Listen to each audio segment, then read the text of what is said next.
I don't know how I'm going to fix that. My phone decided to stop recording and then tell me I needed to do a software update. Bloody thing. Right. Yeah. So today, well, if I can't stick the videos together, hello there. Welcome to another episode of Shedtalk. I'm still painting Bony Boys. I say still. I haven't really got out to the shed to over the last few weeks because I've been a bit busy sorting stuff out at work. So I haven't had much time. I've still got it. A fairly bad tongue ulcer on one side, which is quite painful and it affects the way I speak. So apologies if I sound a bit weird. I'm going to try and do about an hour's video today. Whilst trying to, I'd like to get the skellies done and maybe do a bit of modelling of the metal stuff that I've got, but that's a bit tricky. I'm trying to find just a single 25mm straight slaughter base, but alas, not much luck. I tried to cut one up for Khalida, but it's not very good. I mean, it'll be alright when she's painted and all the rest.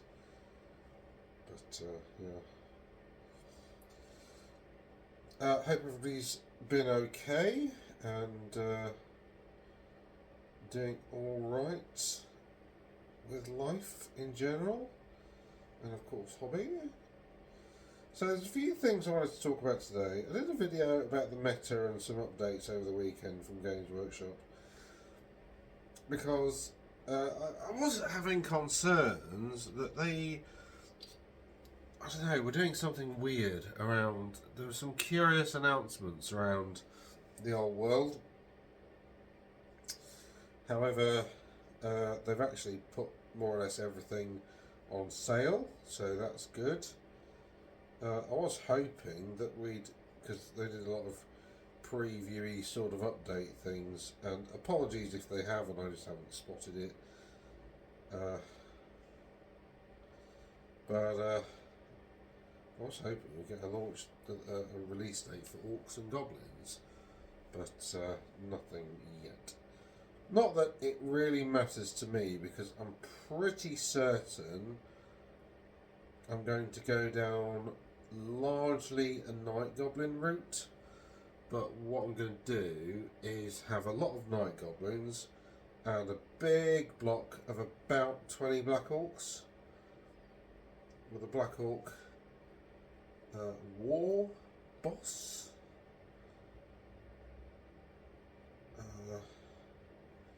Because the way that you select, because Black Orcs are quite elitist, you have to have you can only take one unit of Black Orcs per Black Orc war boss, so you have to take, or per Black Orc hero, so character sort of thing, so you can only take I can only take a unit of Black Orcs if I also take a Black Orc hero. So that's why that.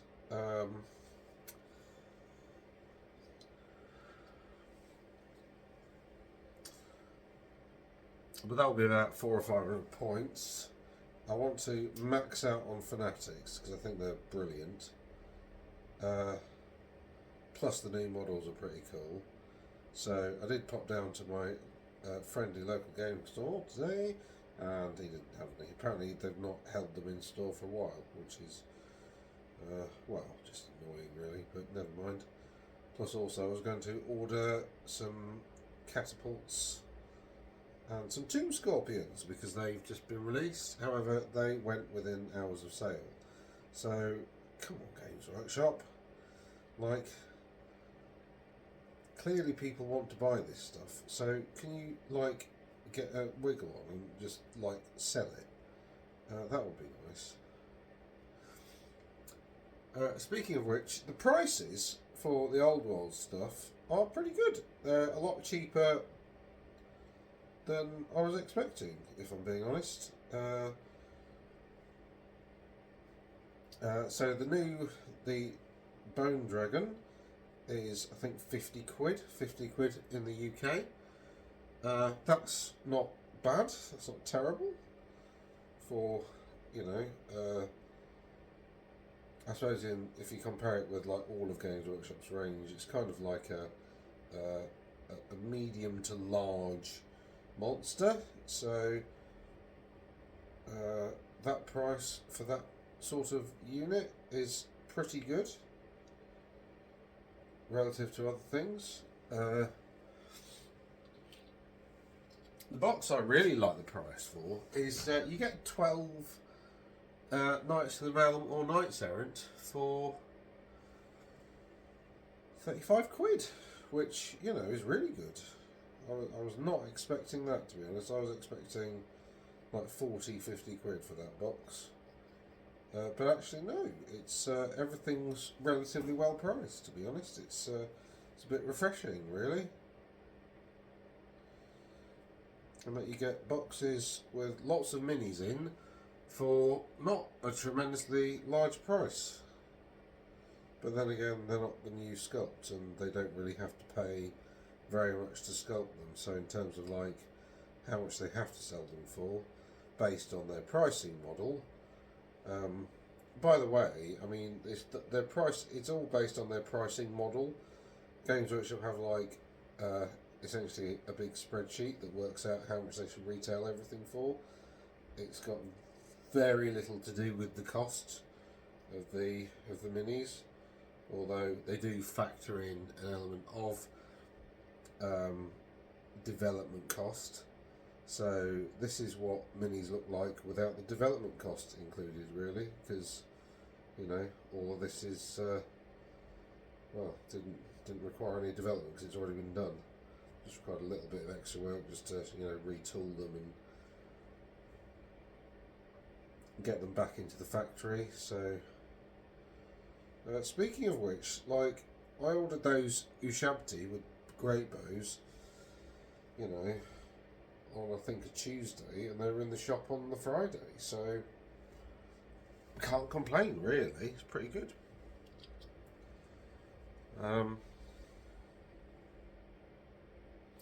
So yeah, they seem to be getting on top of their supply chain issues, which is nice, and they're selling the old world stuff for not a ridiculous amount. So my prediction that the Orc battalion was going to be, you know, about 80 quid, I stand by that, actually.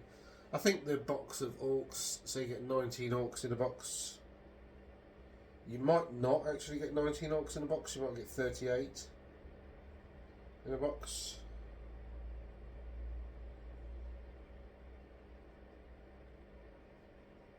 But I reckon that'll be like 40, 50 quid, something like that. So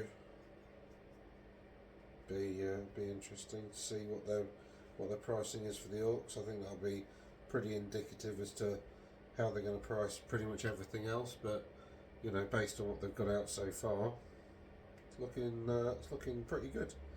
But then again, like, the old world is the game of like large battles, so it does make sense for them to be selling the models in bigger boxes. And I suppose the other thing is, because the models aren't as detailed, which I think is a good thing, by the way, but because the models aren't as detailed,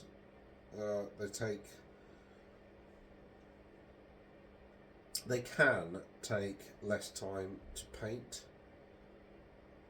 but, you know, that's all down to the owner, really. It's all down to whether you want to spend the time to make them look, you know, heavy metal, or whether you want to just rattle on through them and get them done. So it's totally down to you, really, as the purchaser, as the vendee of such wonderful products. Yeah. So, but there doesn't seem to be any news on when the orcs are going to be out. So that's a bit of a shame. As usual, I'm not going to buy any. Well, I'll get some Fanatics because I can't see Fanatics suddenly becoming terrible in relation to the rest of the orcs. They are very, very good. I had misread the rule. I thought it was in your turn that you dropped your Fanatics, but it's at the start of any turn. So basically, the game starts. A player's turn starts with the strategy phase, and at the start of the strategy phase is the start of turn phase. So you can drop your Fanatics in your opponent's start of turn phase. So you can, and then you drop them 3 inches outside the unit, and then you get to move them 2d6. So you can really play with them very defensively, which is pretty good, to be honest. And your opponent can't do anything about them. And I think the way that they've got them set up is way better than the rules in AOS, because you can't target them. In AOS I think they've got strikes first or something, but then you can swing back and then they basically die. With the old world, killing Fanatics, well, you don't actually kill them, they kill themselves. You can't target them, so that's pretty cool as well. Basically, if they're running to any kind of, more or less any kind of terrain, difficult, dangerous, whatever, more or less any, I don't know any terrain that isn't difficult, to be honest. I suppose a hill. So if they go into a hill, they're alright, so they just go up and over the hill. But if they go into anything else, they're just just insta-dead. So I suppose the problem with the goblin list is that there's not a lot in it that's much good. But for me, I think a big block of Black Orcs to assist the Gobbos will be quite good. Especially with the Goblin spell casting potential. Although in actual fact, it feels like that combined with a decent level 4 wizard to buff up everything around it is the way to go, because the buffs that the orcs can get are pretty good. But then I'm not sure what you can mount. What you can mount a Night Goblin character on. Certainly not a Night Goblin wizard. I think the Night Goblin wizard, I'm not sure that there is a mount choice, to be honest. So might make it a bit difficult to wield on the old tabletop. But yeah, it looks pretty good. Yeah. But yeah, I mean the whole range is out now for Khemri and Bretonnians, apart from the 2 characters. Lady Elise Ducara and Baron, what's his chops? I've forgotten his name now. But he's a border prince, isn't he? Something like Gaston the Dragon Slayer or something. But yeah, everything else seems to be out, which is pretty good, pretty tasty.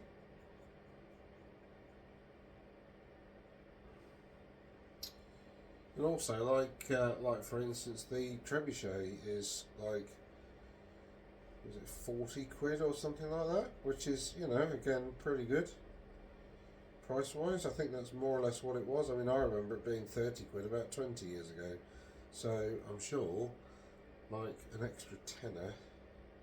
I mean, I was expecting the skull catapult is only like 35 quid.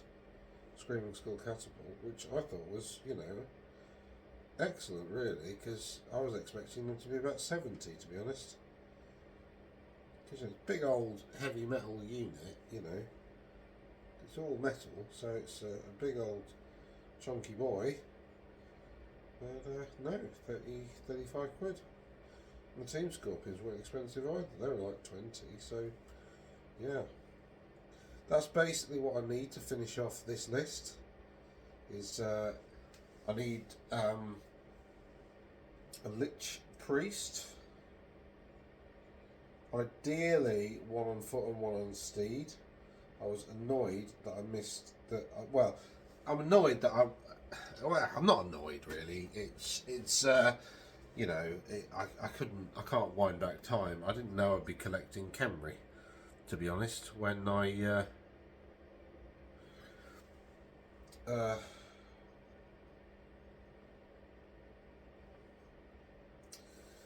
when I started looking at it, I thought, well, I've got all these armies, like, but I've never had a Khemri army, so I thought, you know what, I'll give it a go. I painted like a few units of skeletons for somebody once upon a time.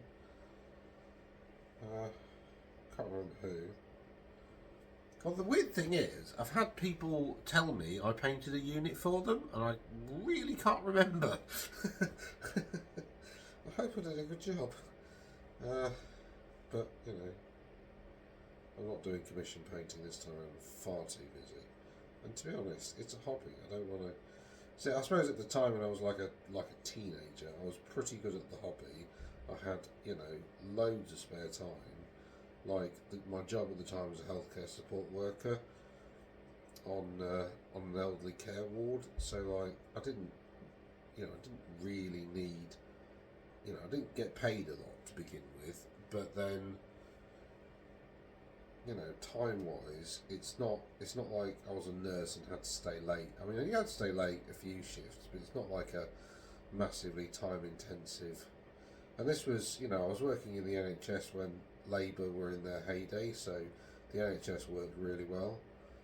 You know, well, it had its issues, of course, but, you know, compared with today, it was absolutely fantastic. Like, some days, like when I wanted extra work, it was difficult to get a shift.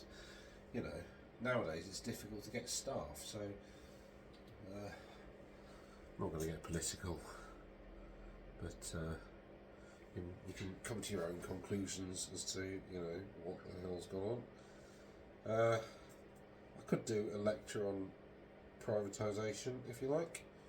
It's one of my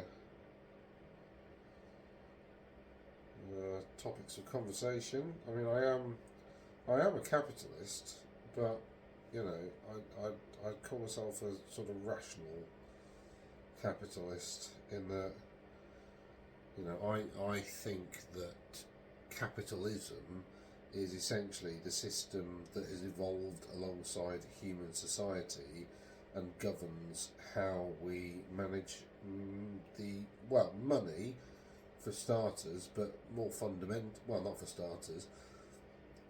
Money ultimately, but more fundamentally, it's how we solve the problem of value. So, how do you value something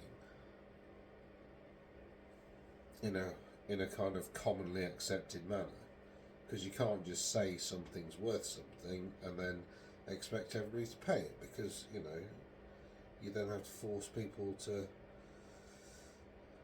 You know, so there are problems with arbitrary value systems where essentially the government decides what everything's worth. Those don't work, because ultimately, I mean, it would work if you had a benign dictator that, you know. I mean, the best form of government actually is a benign dictator, but the problem is, even if you've got a benign dictator for one generation, their kids may not be, and this has happened throughout history. And you've had some very, very effective governments that have been run by a dictator who's been pretty good and, you know, pretty benign, as in, you know, looked after their people. But then the problem is, once the next generation starts to take over, they have different values, and the whole thing collapses. And the history books are littered with these sort of the children of these benign dictators who've ended up throwing away their father's, predominantly father's excellent work.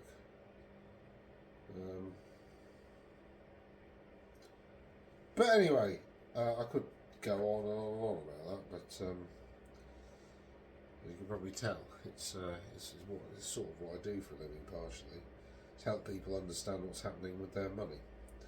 Anyway, that's not what I'm talking about. I want to talk about Warhammer. So,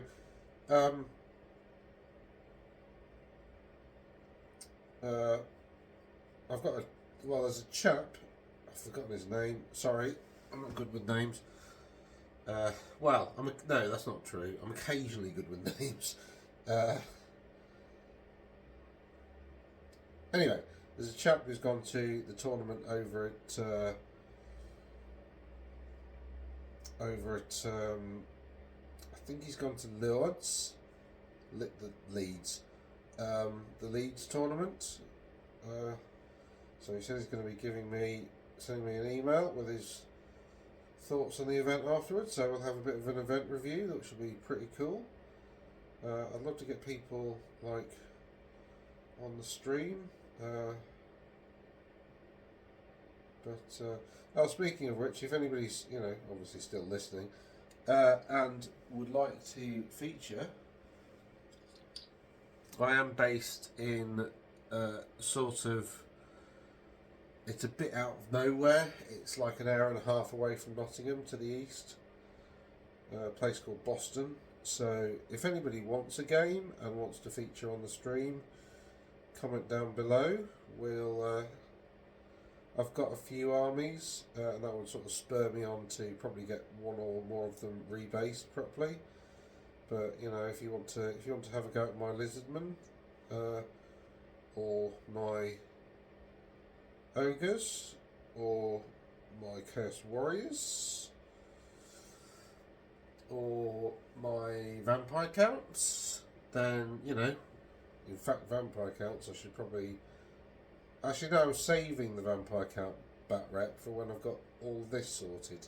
So then we can do, like, Khalida versus Neferata, ancient enemies, drawn to the battlefield once more, which would be pretty cool. A shooting heavy Tomb King list. I mean, I'm not sure it's a very good list, the Tomb King list, but it's very characterful. It's one of these lists that I'm building for fun, really. It's not really a list that I think would win tournaments. For instance, it's not got anything that can deal with monsters. So if somebody's asking me a question as to, how are you going to deal with these monsters, I'm going to be like, well, maybe I get a Team Scorpion in your bum, and maybe it rolls a 6 to wound, and then you die. But that's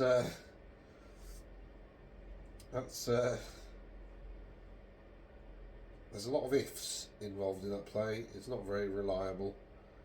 Whereas I think out of the list that I've been writing that are a bit more competitive, I think the Chaos Warriors one is pretty much it, really. That can win a tournament, I think, maybe.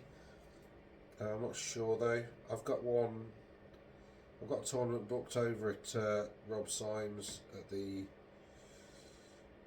place in Nottingham of Honest Wargamer / Square Based fame. So I'm going over to his tournament with my Chaos Warriors soon-ish. In about, I think it's, I can't remember exactly when, it's like the start of April or something like that. So that'll be good. I haven't really been able to book into too many tournaments. Again, work's been a bit painful, really. I've got, basically, there's a firm I used to use that have, what they used to do is they used to collect money on my behalf, fees from clients, and deduct a percentage for their support services and all the rest, and then they pay me the balance. So, you know, the fee wasn't great. It was like 10% basically. There's other costs I've got to pay and so on and so forth. Anyway, when that contract ended, because basically I decided to leave them, so they decided to spit out their dummy, and you know, the contract ended.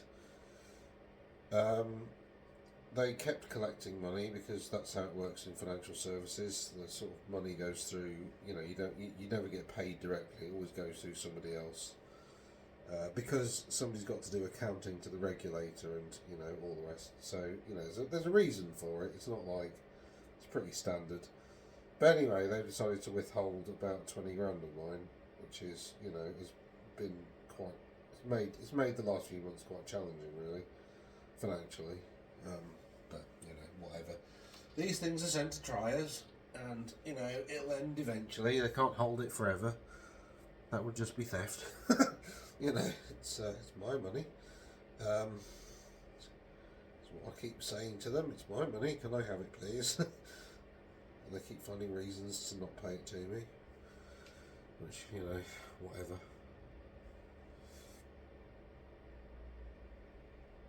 Yeah, which also means once that starts to, but they've promised to pay some over soon, so, you know, once that starts to come through, I can actually take the family on a holiday, which would be lovely, because we haven't had one.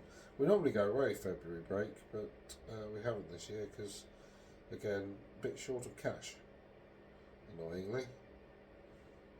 Not tremendously short. I mean, I can still, you know, spend 100 quid on Warhammer, and it's not a massive problem. But you know, the problem is I can't spend like £1,000 on a family holiday. But you know, never mind. Like I said, these things are sent to try us. We are where we are. And what will be. Yeah. So, yeah, Warhammer. So I've got a tournament booked in. Can you tell I'm easily distracted? I've got a tournament booked in. I've got this slow grow league at my local club, sort of locked in. I've signed up with Chaos. So that's what I'm playing with there. If I had enough of Bony Boys to actually participate in it, then I definitely would. The problem is that there's just not enough models available for me to actually build the army. So, and I don't just want to drop a horde of skeletons on the table because it's a bit boring. You know, both for yourself and for your opponent. If you just got a table full of the same stuff to chew through, it's very dull to play against. I mean, so I say that as a tournament, going to a tournament, and you get the occasional, like, somebody's just taken a lot of one unit, right? That's, you know, if that's like 1 out of 5 of your games, then actually that's okay. Like, it's normally a bit of an interesting challenge. Like, I remember going to there's this guy called Michael Wilding, I think, or something like that, who's on the tournament circuit. And I played him a few years ago, and he had an army that consisted, this is Age of Sigmar, but he had an army that consisted entirely of Phoenix Guard, and obviously he had, you know, a guy on a flappy Phoenix. Really nice guy, really interesting opponent. You know, hats off to the guy for painting all that stuff, because they're pretty much monopose. So, you know, that is a significant level of grind to get that on the tabletop. You know, and it's all interesting because basically the whole army had a 4-up ward. You know, so, you know, it was an interesting technical challenge that I failed. He beat me.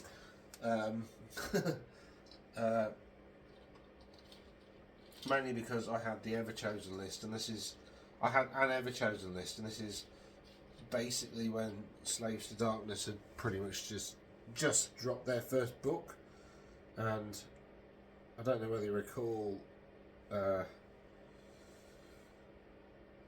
Slaves to Darkness dropping their first book at all. But anyway, it was that year where, Flesh Eater Courts had a new book that made them brilliant. Everybody had a new book that made them brilliant, and then Slaves to Darkness dropped their first ever book, and they were still. It made them a bit more competitive, but they were still pretty terrible. So,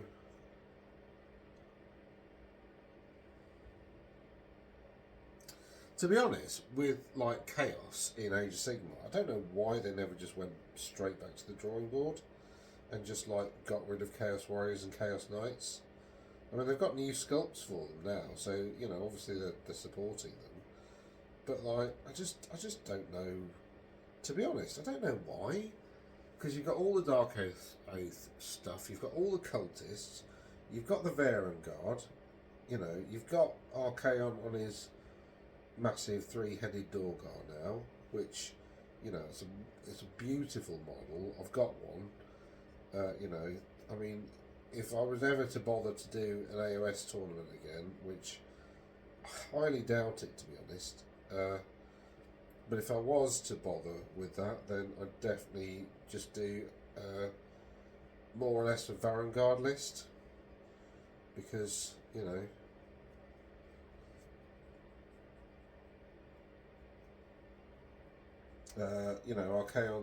Archaon's my boy. It's my favourite. He's my favourite character from. Well, possibly from the old world, but certainly from. And if you want to know why, actually, because it's it's not like. Read the Archaon books. I think they're still available on Amazon as like a PDF download or whatever. But they are really good, and they do a really good. I think it's Josh Reynolds, and they do a really good job of explaining his character and how he came about and the sacrifices he's had to make, and how essentially this was always his destiny, and he's not really had much of a say in it. He's just been dragged along. It's there's not been a lot of free will available to old Archaon until at the Age of Sigmar, basically, because it was only then that his destiny was basically fulfilled. He was supposed to destroy the old world, and he did. And then it's now up to him to determine, well, what next? So it's a really interesting character arc, all the way through, the death of the old world to the birth of the new, essentially. So that it's a really interesting. To me, it's a really fascinating character arc, and I really enjoy it. So get the Archaon books; they're really good. The stuff around the end times is patchy. Like, I've got almost everything they published around the end. Pardon me. I've got almost everything they published around the end times. Oh. But this air is really dry because I've got this like heater behind me that's it's not a very modern heater. It just dries the air out. So yeah.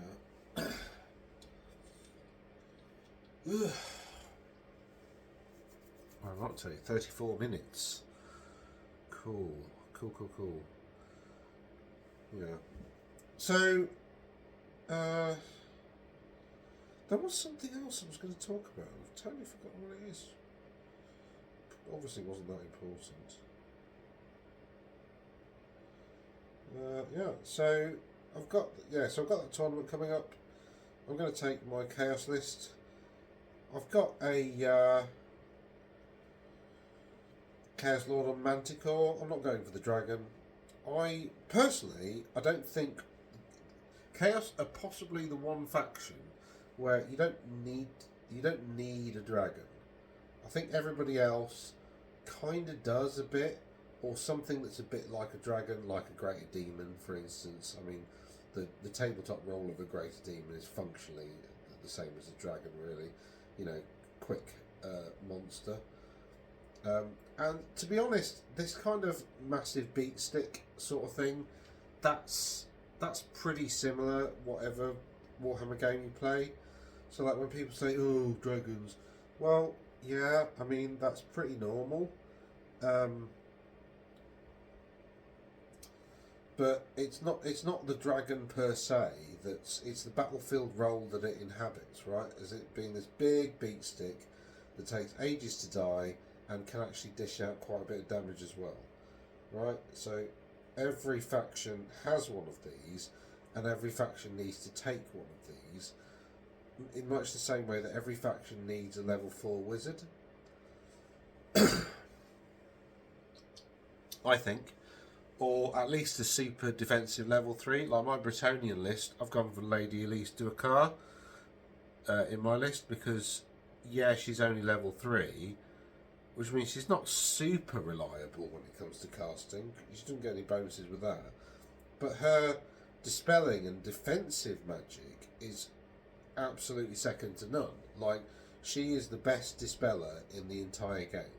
Like, no question. And the reason for that is that if she rolls a double on her dispel roll, then it automatically dispels the spell, which, you know, that's 1 out of 6.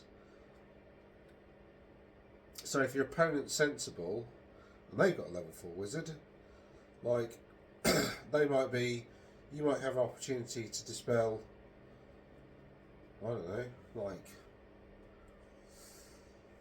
probably at least 18 spells in a game with her. So 3 of them are just going to be, so she's fundamentally got 3 dispel scrolls. Plus she's level 3, so she's got that 24-inch dispel range, which is pretty good. Plus she's on a unicorn, which means she's got magic resistance, so you can't really snipe her with magic. Because, you know, if you're sniping her with magic, she's also in range to dispel, and you've got, is it -2 or -3 magic resistance? So essentially that affects their roll, which means that so magic resistance is really good because it basically makes it easier for you to dispel, as well as like less likely to go off in the first instance. But yeah, anyway, so my chaos, I've gone for Lord on the Manticore because I think he does the job. He's got the beat stick down, and it just saves 100 points because the Chaos Lord on the Dragon's like 700 points, which is, it's a lot. Like, or, you know, over a third of your army in one model is a bit risky for me. Whereas actually, if somebody's taken a Chaos Lord and stuck it on a dragon, I can stick my Chaos Lord and the Manticore into that, or vice versa, and be reasonably confident, barring terrible dice, that neither will kill the other throughout the entire battle. So those two can just face off, and then, you know, I've got more army to deal with the rest of their army.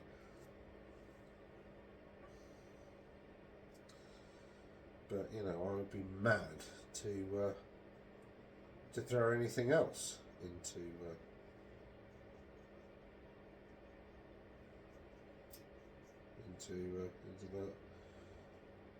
I am very tempted by the Wizarding Hat for him, because if you give him Mark of Chaos Undivided, he can reroll psychology tests. So I could give him that, and then give him an Assailment. You know, the Hammer Hand Assailment, so just as a bit more damage in combat. Not that it really needs it, but, you know, still.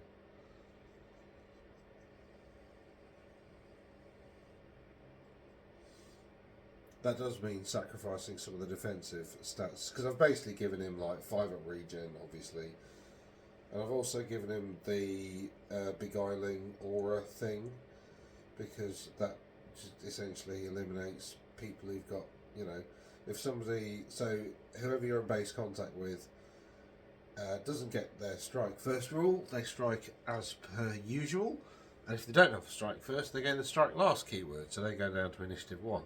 So even when it gets charged by like a big unit of like super deadly cavalry, well, you know, it doesn't care.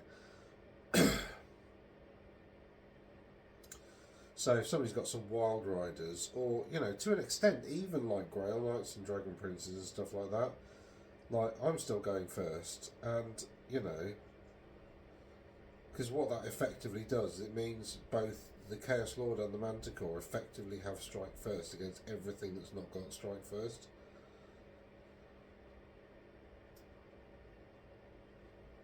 Because it makes them have strike last, so it's such a good effect. Like 35 points to upgrade a Chaos Lord to strike first is just amazing. Because you know, again, that's effectively what it does.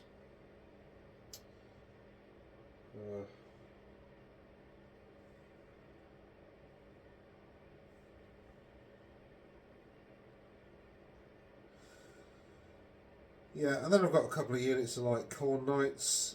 I've got a maximum quota of minimum sized dog units just to sort of get in the way a little bit. And that's the list, really. Oh yeah, the big block of Chosen Warriors of Nurgle. So I can hopefully cast Steed Shadows on them. March them 60 inches or whatever it was. Pardon me, across the table. Oh. And scare the bejesus out of my opponent. And give him not only a dragon to deal with, but a massive block of really good infantry with, you know, a 3-up save, toughness 4, weapon skill 5, initiative 4, 2 attacks each, AP 1, strength 4, you know, basically right in his face straight away. So, you know, and if he decides to ignore them, then, so he's got to then deploy knowing that they can do something ridiculous.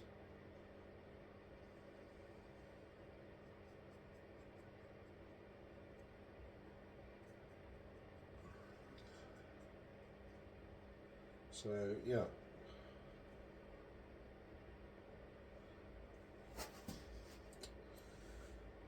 What else? What else did I want to talk about? I think that's about it, to be honest. There's, I mean, I haven't really talked about anything that I wanted to talk about, but yeah, I think that's about it. Got a couple of bony boys to do. Well, I'll do the bony bits on the bony boys, and then that's another step towards completion.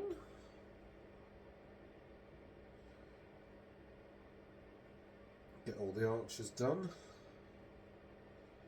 just doing the contrast. Oh, there's one more after this one. Doing the contrast paint on the bone first. Contrast paint takes a while to dry, so whilst this is drying, I will have a look at these Ushabti. I did buy some drill bits. I've realised they don't fit my multi-tool, which is very annoying. But, you know, there you go. Such is life.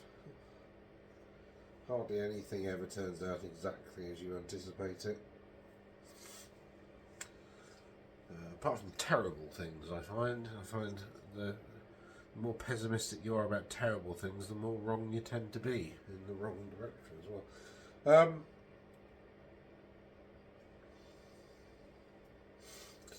Yeah, so we've got the first ever. Oh yeah, we've got the first ever 5-game tournament going on this weekend, which is interesting. It's very good. So we'll have a look at that over the weekend, on Monday. Sorry, after the weekend. Then this week might be a bit tricky for me to record videos because I'm out and about on the road again. I'll do my best, but yeah, it's gonna be a little tricky. Oh my god, why is my throat so dry? And before we say it's not vaping, doesn't normally have this effect. I've not been on any weird supplements for my strongman stuff, so it's not that either. So don't start on that. I don't know why I'm talking to the camera like it's another person. Well, because, you know, I'm trying to... I think these videos just kind of keep people company a little bit. It's quite a lonely hobby, this, isn't it? Quite frequently. Sort of, well, like I am at the moment. I'm sort of talking to a camera, pretending like I'm talking to another person. You know, because I don't have another person to do this hobby with. Yeah. Cool. Right, that's that one done. What was a bit there? A bit in there that I've missed. I think there's a bit there that I missed as well. Don't rush. Do it properly.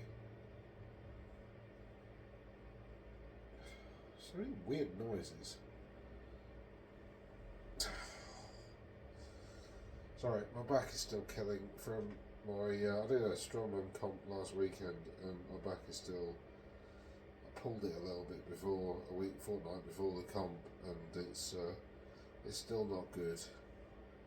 But, you know, I've got physio tomorrow, so that'll be nice. Nice. Right. Am I wearing my painting jeans? Yes, good. The painting jeans are good because I use them to dry my brush on.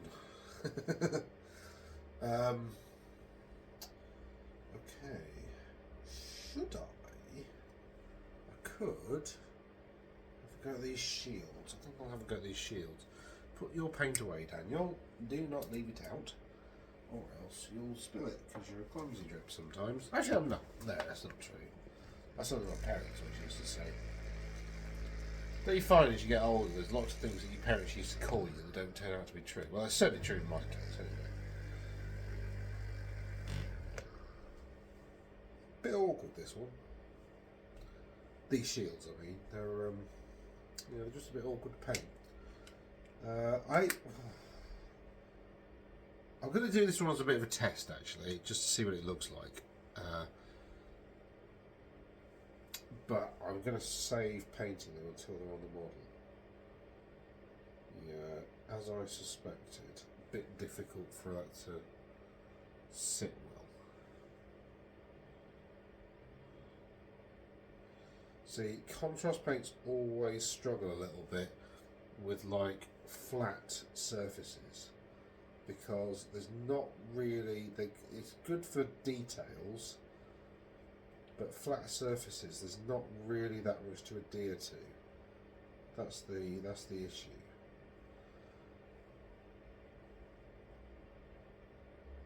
So you've really got to like slap it on thick.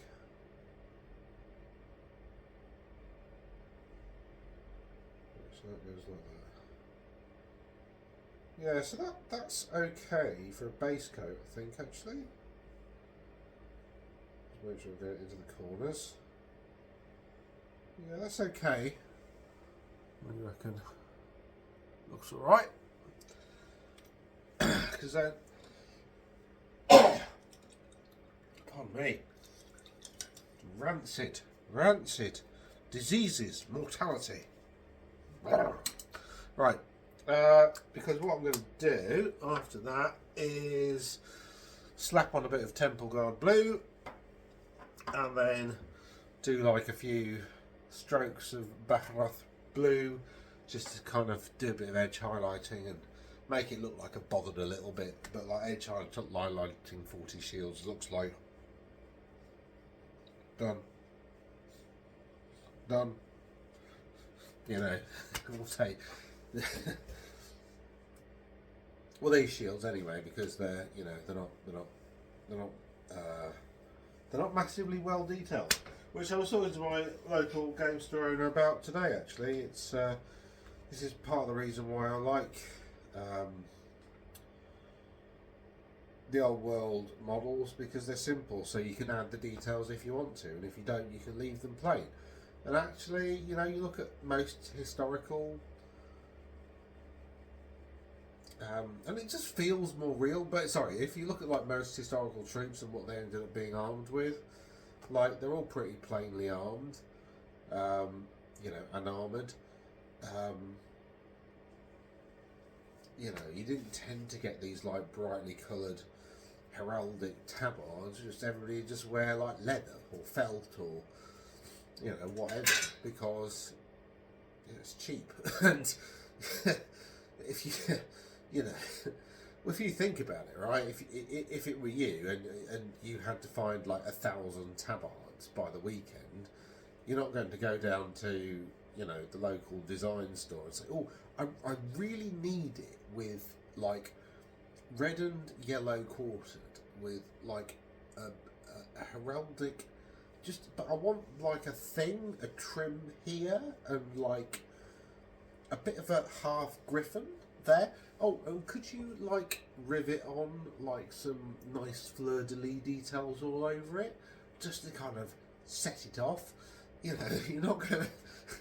That's not going to be what you're concerned about, really. You want 1,000 of them, and you want them to be tough as hell, and relatively easy to take on and off, and relatively easy to store.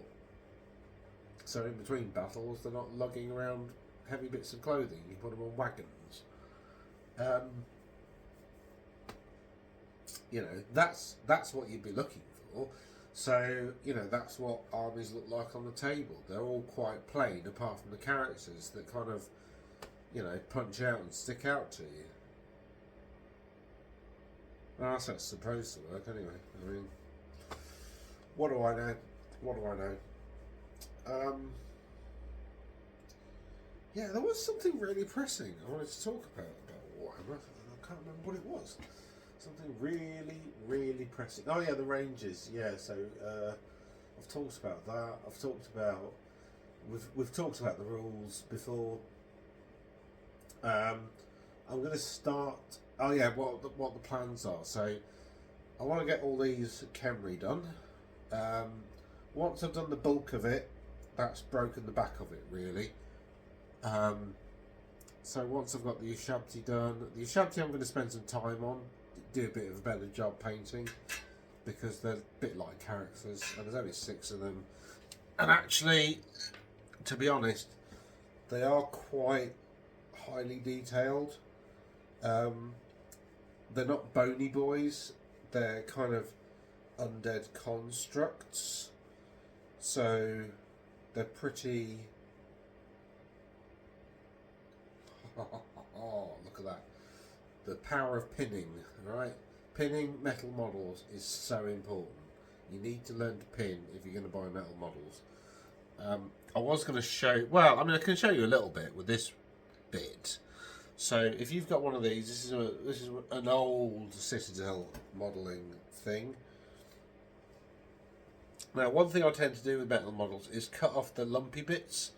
So like there's often bits like at the end of the arm, there'll be a lump, and that's where it slots into the model, and there's a recess in the model. Now, if it doesn't line up perfectly, don't bother trying to shape it, just cut it off. Because what you can do, and I've forgotten to bring my green stuff out, but what you can do is essentially drill either side, stick a pin in, and then stick some green stuff on the end of some modelling putty or whatever. So you get your super glue on the limb, you stick your pin in, and then you stick a blob of green stuff on the super glue, and then stick the pin in, and then stick this into the hole on the model, and then reposition it whilst the super glue's drying. And then because you've got green stuff there, you can still move it around a little bit. It is like, I don't think I'm really going to be able to pin this joint, to be honest, because it's a bit too fine. Yeah, that's going to be really difficult. Now these drill bits, it's just, actually that's just about the right size. So It's a 1.5mm bit. I think this is a 1mm and that's a 1.5. Right, so I know I need to find a 1mm bit. The problem actually is the multi-tool that I've got sort of has got like you got to be careful using multi-tools though, because you know it's a power tool. Hand tools are great, but they take ages to do anything. Multi-tools are great because they're quick, but like I wouldn't want to like do this, because I'd probably just go through the model and then through my finger, and then I'd have to green stuff it up again. So what I'm probably going to have to do, this is going to be a super glue and green stuff. I'm not going to be able to pin this. So the problem is, you see this like arm here, what you want to do is kind of drill it through there. So if I had a multi-tool, I could possibly do that, and then you drill it through, you know, into the model here. But I don't know whether you can see it, but like underneath the arm there, where the hole is, there's a bit of a miscast that's kind of getting in the way. So I've tried to scrape it out. There's just an extra lump of metal in there that shouldn't be there. So that's kind of cocking up the fit. So I've had to sort of scrape away as much of that as possible, but because basically this goes, I don't think this model actually goes there like that, but anyway, this model sort of, I think that bit's supposed to rest on there, because you want like, I don't know if you can see that at all, but you want like multiple points of contact on a model, because it just makes it more difficult to paint, but you know, it makes it a bit more solid.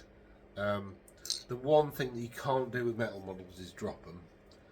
Like, that's one of the main benefits of a lot of the new Age of Sigmar stuff, because it's like multi-component, and like one leg will fit into,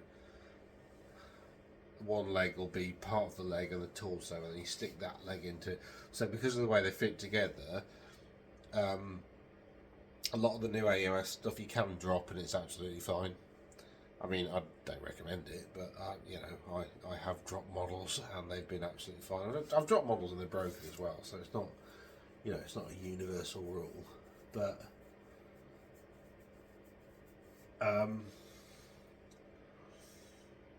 yeah, metal models you absolutely can't drop them. Resin you can sometimes. You just got to be a bit careful with resin. In fact, you've got to be very careful with resin. Resin's such a capricious material.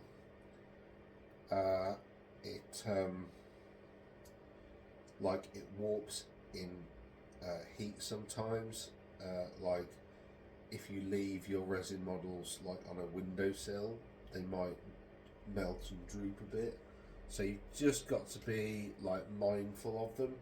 Whereas like a plastic skeleton, you can leave that in a windowsill for, you know, a hot windowsill for ages and nothing will happen. Same with the metal one. I say nothing will happen. What will happen is the paint job will fade because sunlight kills pigment. Slowly, but it does. It fades everything. The UV radiation just knocks the pigment off the model actually.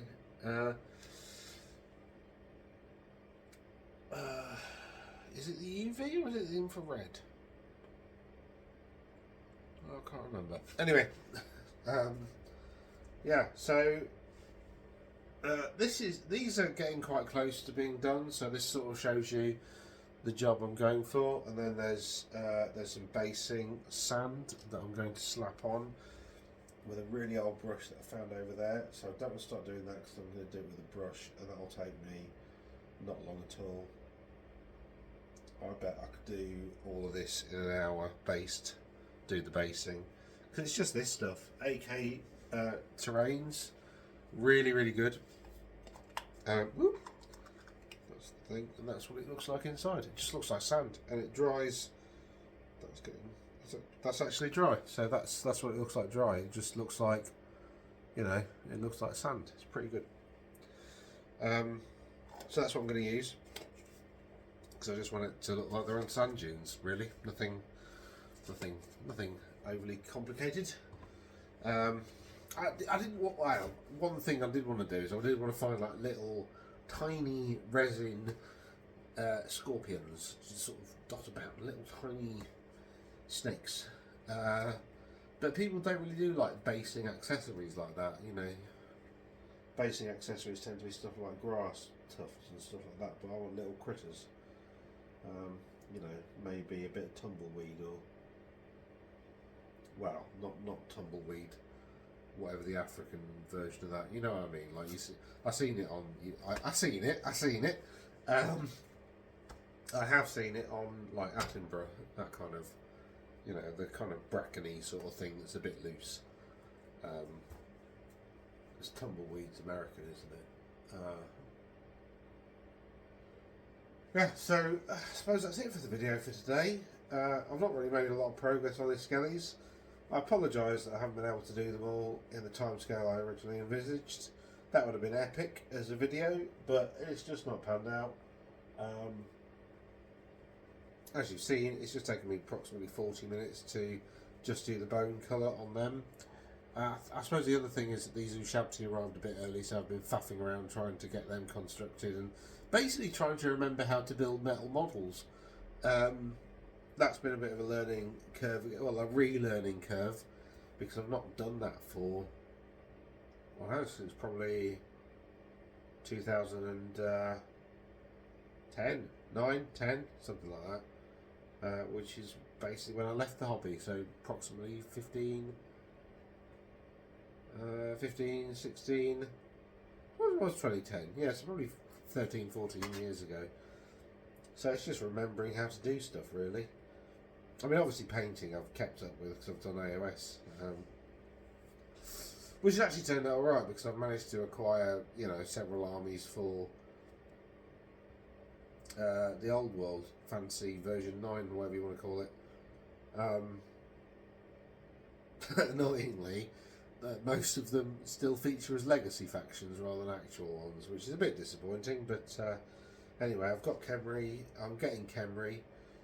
I've got, I don't know how many points of Khemri I've got at the moment, actually. Possibly about 1,000. Oh no, probably more actually, because all I've got left is the 2 Screaming Skull catapults, that's 250 in total. 2 Team Scorpions, that's like, how much are they? They're 75, aren't they? So that's 400 points. And then I've got so that's 400 points for that. And then I've got Necrotect and a higher thingy and another little lich. So they probably come to, what's that, 3, 4, 5, 600 points. So actually, yeah, I've got about 1,000, I've got about half the army. And the other half is basically 7 models. So this is the bulk of it. So once I've got all this done, I'm pretty much ready to smash the tabletop with them, which I hope to do at some point. So yeah, so my plan hobby-wise really is to get these done. Hopefully by the end of the month is my plan. Then rebase the vampire counts. Then I might see if I can cajole the missus to do another battle. That would be quite cool. And then she can be Neferata and I can be Khalida. Not the other way around, I don't really mind. But that's going to be an interesting game because the Neferata, I've got the Neferata on the as a Mortark of like the AOS model, so I was going to count that as a dragon because it's about the same size as a Warhammer Fantasy Dragon. Sorry, I've just got something a bit high. Health, body, stop rebelling. Yeah, so that will be quite interesting because I don't really have anything in this list that can deal with the dragon. So, no, I really don't have anything that can deal with the dragon apart from through combat res. I can deal with it through that. Oh, I need a battle standard bearer as well, don't I? Oh, there's a few bits and bobs I need, really, isn't there? I did want a Lich Priest on a steed and one on foot. Again, I'm annoyed that I didn't... I'm not annoyed because I wasn't collecting them at the time, but the stuff that came up for, you know, made on demand a while ago, that would have been pretty useful to buy quite a lot of that. But anyway, I didn't. Especially because the old Fame Enchantress model was in that. So they must be doing a new model for Elise Ducar and that. So actually, if I can get all this done by the end of the month and Orcs and Goblins aren't out yet, I might have a crack at doing a Bretonnian army by, so where are we now? We're March, so if I can get this one done by April, which will be a pretty tall order because work's normally quite busy tax year end for me. So, but anyway, if I can get all this done and get the Vampires rebased will be like, you know, a weekend sort of project. But yeah, if I can get all that done, then I might start a Bretonnian list. I was thinking about going like loads of cavalry, and actually now I've seen the price of the like a crusade list. So now I've seen the price of them, I think that's the direction I'm going to go in. I was really interested in like an English Civil War Border Princes list, but actually I think like a crusade-y sort of thing would be, you know, would be more my pace. I might paint them up as like a Kingdom of Heaven style thing. So yeah, and if you remember the film Kingdom of Heaven, I think Orlando Bloom's in it. I can't remember. Orlando Bloom's in it. Oh no, it's him and I have a very special set of abilities. That was a terrible accent, a terrible impression. Liam Neeson was in that. Anyway, there's a bit where the English army is advancing on the... Oh no, is it? Yeah, the English army is advancing on Jerusalem. And they've got this, like, reliquary sort of thing with this massive golden cross. And you just see this whole host of English pennants across the battlefield. And then this huge golden cross just sort of shining out. Like, that bit of the film is visually stunning, and I really hope that was realistic. Like, I really hope that they've taken that from history and not just made it up for cinema. I've not checked because I don't want to be disappointed, but I just remember that scene thinking, oh my god, I so want to do that. Now, the problem I have with that is I don't really do religion, so I don't want to do like a bright golden gleaming fleur-de-lis or something, because that would look rubbish. So I don't know how I'm going to do that. But the Grail reliquary kind of Grail pilgrim thing works for me quite well. So my Bretonnian list that I've got in my head are, I can't remember exactly, but it's like a big block of Knights Errant, big block of Knights of the Realm, all mounted. You got the Grail Pilgrims. You got, can't really remember much other than that really.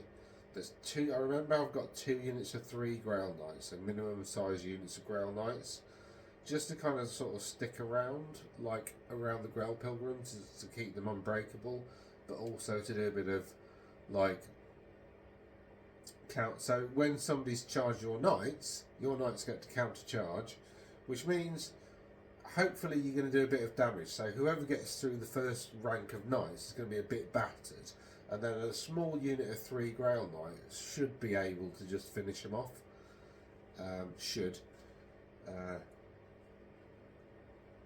Or at least do enough. What else was in that army? That's not enough points, is it? I don't know what I put in it really, but I remember it's basically a big block of Grail Pilgrims and then cavalry. Oh, I think I've got like 3 units of Pegasus Knights actually. Yeah, because Pegasus Knights are great. I think they're like one of the best units in the game. They're just fantastic. I say that, but I've seen them in action a few times. They've always been a bit disappointing, so maybe they're not. maybe that's just, I don't know. But anyway, we shall see. We've got a really big 5-game tournament this weekend, so that will be instructive. And we've got a couple of, if not three game tournaments, I think, this weekend. So it'll be, Monday will be interesting going through the data and compiling it and coming up with some ratios and, pardon me, some better ways of analysing it. So anyway, thanks for watching, and I'll catch you again soon. Toodaloo.